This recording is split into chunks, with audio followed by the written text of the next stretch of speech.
अस्सलाम वालेकुम मेरे यूट्यूब फैमिली सब कैसे हैं। उम्मीद है सब खैरियत से होंगे, बहुत खुश होंगे। अल्लाह ताला आप लोगों को खुशी रखे। तो जनाब आज मैं काफ़ी दिन बाद व्लॉग बना रही हूँ। तो काफ़ी लोग पूछ रहे थे कि व्लॉग क्यों नहीं आ रहा। तो मैं ज़रा बीमार हो गई थी, कुछ मेरी तबीयत ठीक नहीं थी, मेरा स्टमक का बहुत इशू चल रहा था। तो बस उसी मेडिसिन वगैरह उसकी चल रही थी, तो इसलिए जो है ना तबीयत अब कुछ ठीक हुई है। तो मैंने सोचा कि व्लॉग बनाऊं। ये कपड़े भी काफ़ी दिन से स्टिच होके आ गए थे। ये मैंने आपको लास्ट व्लॉग में दिखाया था कि मैंने ये किसी और शर्ट के जो है ना स्लीव्स उतार के इस तरह से वेलवेट के सूट पर अटैच किए हैं, यानी कि पुराने सूट को जो है ना वो रीन्यू करवाया है। तो इस तरह से जो है ना टेलर ने मुझे ये अटैच करके दे दिए हैं। मैंने सारा व्लॉग जो है ना पिछला जो है ना उसमें आपको डिटेल सारी बताई हुई है। उसमें सारे ये टसल्स वगैरह भी उसी सूट के उतारे थे, और बाकी जो है ना जस्ट ये कपड़ा जो है ना फैब्रिक मैंने न्यू यूज़ किया है। और उसके बाद जो है ना ये टेलर से कह के मैंने इस तरह से डिज़ाइनिंग करवाई। इसको जो है ना ये जो पैच था बाजुओं का, इसको मैंने फिर ये दामन का एक्चुअली पैच था उस दूसरे सूट में। तो मैंने उतार के ही बाजुओं के ऊपर अटैच करवाया इस तरह से जिग-जैग करवा के। तो इसके काफ़ी सारे स्टोन्स जो है ना वो कुछ इसमें से निकले हुए हैं, तो वो फिर अब मैंने इसके ऊपर न्यू लगाऊंगी।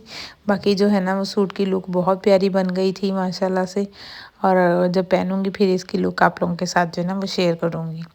तो जनाब सेकंडली जो है ना ये वाला सूट था मेरी सिस्टर का, जो उन्होंने लेफ़्ट ओवर में मंगवाया था मारिया बी का। तो वो उन्होंने फिर मुझे दिया था कि आपने स्टिच करवा के देना है, तो इसकी साइड डिज़ाइनिंग जो है ना वो आपने करवानी है। तो इस तरह से जो है ना इसको फिर ट्राउज़र को मैंने थोड़ा सा फैंसी लुक दी है। इसको इस तरह से लेसेस वगैरह लगा के गोटे की तो किलो बनवा लिया, और साथ में जो है ना वो शर्ट तैयार करवाई है। शर्ट का सारा जो है ना डिटेल मैं आपको पहले भी दे चुकी थी। मैंने ये सारा जो है ना फैब्रिक डाई करवाया क्योंकि इसकी लेंथ कम बन रही थी। फिर इसको डाई करवा के इसमें ये जॉइंट लेसेस जो है ना वो अटैच करवाई हैं, और फिर उसके बाद जो है ना ये शर्ट तैयार हुई। बहुत प्यारी लुक लग रही थी, लेस वगैरह एंड में लगवाई है, और माशाल्लाह से सूट की लुक जो है ना वो बहुत प्यारी तैयार हो गई। तो ज़रूर बताइएगा, आप लोग भी फीडबैक दीजिएगा कि सूट आपको कैसा लगा, और मेहंदी पे पहनने की ये ड्रेस कैसे। अब मैं सोच रही हूँ इसके साथ जो दुपट्टा तैयार करवाना है ना, वो इसमें जो लाइट सी ग्रीन कलर है ना, जिस कलर का पैच लगवाया इसके साथ इस तरह का दुपट्टा जो है ना वो फैंसी तैयार करवा लेंगे, और मेहंदी पे पहनने के लिए बहुत अच्छा जो है ना वो ड्रेस तैयार हो जाएगा। तो जनाब यहाँ पे अगले दिन जो है ना वो फिर मैं किचन में डीप क्लीनिंग करने के लिए आ गई थी। किचन काफ़ी टाइम से जो है ना वो साफ़ नहीं किया हुआ था, तो फिर मुझे था कि निकालूंगी सारा सामान और फिर एक ही दफ़ा जो है ना सारी डीप क्लीनिंग हो जाएगी। और यहाँ पे जनाब जितने जार थे दालों वाले मसालों वाले जो है ना उनको फिर मैंने टब में गर्म पानी करके उसमें सर्फ डाली, इसमें डिश वॉश डाला, मीठा सोडा डाला, लेमन डाले, और इस तरह से लेमन का जूस डाला, और उसके बाद जो है ना इसको अंदर डिप करके रख दिया था, और इतने अच्छे साफ़ हो गए थे बिल्कुल जैसे नहीं होते। तो आप लोग भी बताएं कि आप लोग किचन की क्लीनिंग जो है ना वो किस तरह से करते हैं। मेरा एक और भी तरीका है क्लीनिंग करने का। जब मैं कुकिंग कर रही होती है ना तब मैं एक एक कैबिनेट करके साफ़ करती रहती हूँ, लेकिन जो मसाले वाले जार थे ना वो काफ़ी ख़राब हो चुके थे। तो मुझे था कि एक दफ़ा सारे किचन की डीप क्लीनिंग एक ही दफ़ा हो जाए ना। तो इस तरह से ये वाली क्लीनिंग जो है ना ये महीने बाद इस तरह से होती है, और जो डेली बेस पे एक एक कैबिनेट को साफ़ करना वो तो डेली रूटीन में चलता ही रहता है। तो इसी तरह से फिर सारा जो था ना सामान अंदर कुछ मसाले के डब्बे जो है ना एक्सपायर हो चुके थे वो मैंने फेंक दिए, और इस तरह से सारी क्लीनिंग जो है ना सर्फ वगैरह डाल के लिक्विड बना के डिश वॉश डाला, उसमें सर्फ डाली, उसमें थोड़ा सा लेमन डालिए, मीठा सोडा, और इस तरह का मिक्सचर बनाया, और उसके साथ जो है ना कैबिनेट के सारे जो अंदर ग्रीस वगैरह थी ना सारी साफ़ हो गई। तो ये ग्रीस को बहुत अच्छी तरह से साफ़ कर देता है, ज़रूर ट्राई कीजिएगा। आजकल ऑनलाइन बहुत सारी इस तरह की चीज़ें मिल रही हैं क्लीनिंग के लिए, तो वो बाई करने से पहले जो है ना आप लोग ये जो है ना वॉश ज़रूर बना के ट्राई कीजिएगा। तो अच्छा, एक दफ़ा किचन अच्छे से साफ़ हो जाए ना फिर मेरा दिल करता है सारा दिन जो है ना किचन के चक्कर लगाती रहूँ।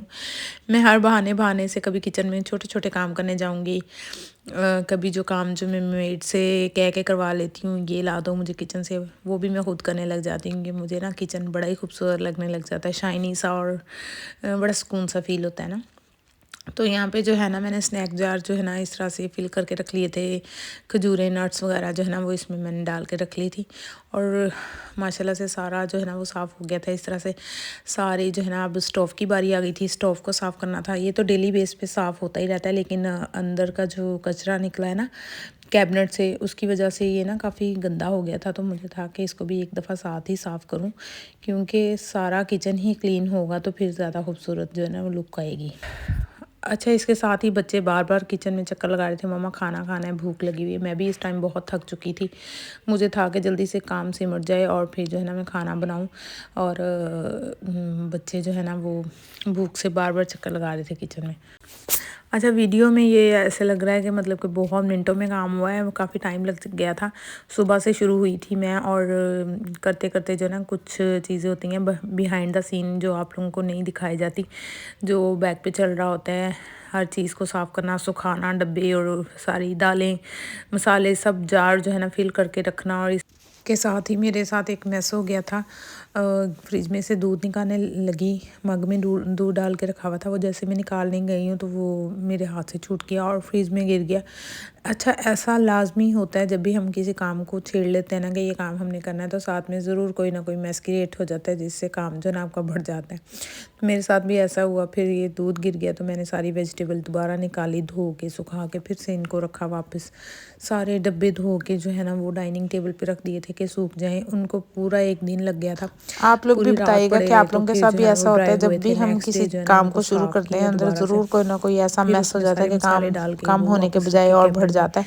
मेरे तो साथ तो लाजमी ऐसे चीज़ें जो है होता ना है। सारी नहीं दिखाई इसी जाती तरह से वीडियो में। फ्रिज में से कुछ निकालने गई और दूध तो गिर गया, तो फ्रिज भी साथ में वीडियो में साफ़ ऐसे करनी लगता है पड़ी। कि जैसे वैसे तो काम जो एक है ना वो तरह से तो अच्छा ही बड़ी हो गया, मुझे स्पीडों था से कि हम चलो लोग कर अच्छा है रहे हैं। तो कि ऐसा नहीं है। फ्रिज भी साथ ही तो यहाँ साफ़ पे हो फिर जाएगी। मैं बिरयानी रखने फिर लगी थी। है बिरयानी जनाब, की यहाँ पे फिर पूरी मैंने रेसिपी नहीं दिखाऊंगी आप लोगों को, बिरयानी बनानी क्योंकि शुरू मैंने की थी। पहले से अंदर ही बिरयानी मैंने की जो है ना वो रेसिपी जो है बिरयानी ना का शेयर सामान की भी हुई है। तैयार ये किया, बिरयानी किचन मेरे साफ़ बच्चे किया, बहुत फ्रिज शौक से साफ़ की, खाते हैं। सारे लाइट से काम जो है ना मसाले वो मैं ऐड साथ करती साथ हूँ ही चल इसमें, रहे थे। तो बच्चे काफ़ी शौक से जो है ना वो खा लेते हैं। अच्छा, पहले मुझे था कि मैं कढ़ाई बना लूँगी और साथ में रोटियां, फिर मुझे लगा कि उसमें काफ़ी टाइम लग जाना है। तो बिरयानी बनाना जो ना थोड़ा सा इजी भी है। जब आप थके हो ना तो वन डिश करनी हो तो बस फिर बिरयानी ठीक है, बच्चे शौक से खा भी लेते हैं। और जो है ना वो आटा गूंदना और ये वो रोटियों का वो इस तरह के जो है झंझट है ना, उससे भी बंदा जो है ना वो निकल आता है। लेकिन यहाँ पे मुझे ना काम करने से ज़्यादा ना ये हो रहा था कि ऐसा काम हो जो जल्दी हो जाए ना, तो इसलिए मुझे लगा बिरयानी जल्दी बन जानी है। और बच्चों को जिस तरह से भूख लगी हुई थी तो जल्दी जल्दी जो है ना वो काम को निपटा लूँ मैं। बस इसमें फिर कुछ मैंने खड़े मसाले डाल दिए थे, प्याज डाल के, और इससे ना बड़ी अच्छी खुशबू आती है बिरयानी में से। तो आप लोग भी ज़रूर शेयर किया करें, कमेंट में बताया करें कि आप लोगों को मेरी वीडियो कैसी लगती है, और आप लोग कितने दिन बाद डीप क्लीनिंग करते हैं और आपका क्या तरीका है, किस तरह से आप जो है ना उसको मैनेज करते हैं, अपने किचन को किस तरह से मैनेज करते हैं, और बच्चों के साथ जो है ना ख़ास तौर पे चीज़ों को मैनेज करने का आपका क्या तरीका है। बस फिर यहाँ पे जो है ना मैं आप लोगों को चॉपर दिखाने लगी हूँ, जो मैं नया लेके आई थी। मैंने सोचा इसी में टमाटर जो है ना चॉप भी कर लेती हूँ, ताकि जो है ना टमाटर को गलने में ज़रा टाइम कम लगेगा। तो वैसे अगर काट के डालती ना तो बहुत टाइम लग जाना था, लेकिन मेरे साथ ये हुआ कि चॉपर जो है ना वो बिल्कुल भी नहीं ठीक था। मैंने जैसे ही वो टमाटर वगैरह डाल के अंदर, मिर्चें भी मैंने अंदर ही डाली, और जब मैं इसको चलाने लगी ना ये तो प्रेस ही नहीं हो रहा था। शायद इसका ये हैंडल ख़राब था, क्या मसला था। फिर खैर मैं ये वापस करके आई, मैंने उनको बताया, उन्होंने चेक किया, उन्होंने कहा कि ये हैंडल ही इसका जो है ना वो सही नहीं है, ख़राब है। तो बस फिर मैंने लिया ही नहीं, मेरा दिल ही नहीं किया, मुझे था कि ये ना मतलब कि नहीं चलने वाली चीज़। तो फिर इसलिए मैंने इलेक्ट्रॉनिक जो मेरा चॉपर है ना, मैंने उसी में चॉप करके जो है ना टमाटर वगैरह इसमें डाल लिए थे।